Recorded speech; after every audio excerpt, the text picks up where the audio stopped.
Eau-Claire puis Le Jeune, c'est des villages qui ont été fondés à cause de la crise économique de 1929 et 1930. Les terres qu'il y avait ici, c'était des terres qui avaient été accordées à la Fraser. Puis ces terres-là, le gouvernement a résilié le bail de la Fraser pour pouvoir en faire des terres de colonisation. C'est-à-dire Fraser avait plus le droit de couper du bois dessus. Le gouvernement a racheté, a payé. On offrait des lots, on donnait des terres si les gens voulaient venir vivre ici. Et ce qu'on leur offrait aussi, c'est pendant un certain temps, on leur payait 2 $ par jour pour qu'ils travaillent à la construction des routes, des chemins, et aussi au défrichement des terres. Fait que les gens étaient payés pendant, ça a été peut-être pendant 1930-1931. Les gens ont essayé de survivre une bonne partie, en partie de leur terre, et il y avait aussi du travail dans le bois, donc dans les chantiers, on continuait à aller dans les chantiers. C'était des gens de la ville, bien souvent, qui n'étaient pas habitués à vivre avec les mouches, avec un travail qui était dur, donc faire une route défrichée.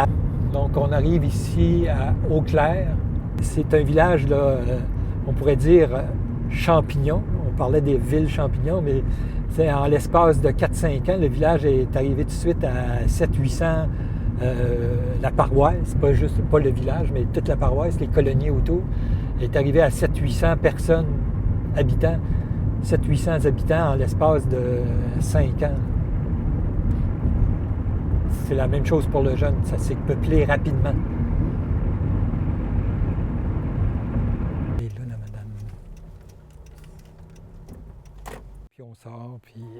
Sinon, ça va bien? Ça va super? Oui? Vous aussi, la santé Oui. bonne? Ici, c'est la maison Simplement Bon. C'est un restaurant végétarien, c'est le seul au Témiscouata. Gisèle a fait une cuisine végétarienne bio, puis elle tient aussi une petite épicerie pour dépanner des produits naturels.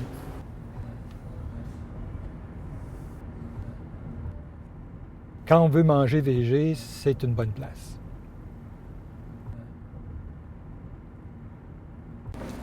Bon, ben bonne journée. OK. Ici, on va aller dire juste un petit bonjour à Vallier, qui est propriétaire.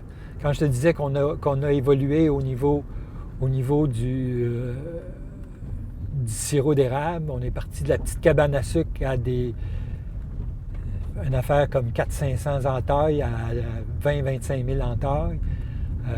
Puis on a fait toutes sortes de produits aussi avec le sirop d'érable. Vallier, lui, il s'est spécialisé dans la fabrication de boissons alcoolisées à l'érable. Il fait du vin blanc, un mousseux, ensuite de ça, un apéritif, puis un digestif. En plus du sirop, puis du beurre d'érable, puis des chocolats et d'autres produits de l'érable. Le domaine à Serres, c'est aussi un écomusée de l'érable, avec des visites guidées. Bonjour, bye-bye. Aujourd'hui, les acériculteurs, comme on les appelle maintenant, peuvent très bien vivre de l'exploitation du sirop d'érable. Donc, c'était une façon originale d'exploiter la forêt.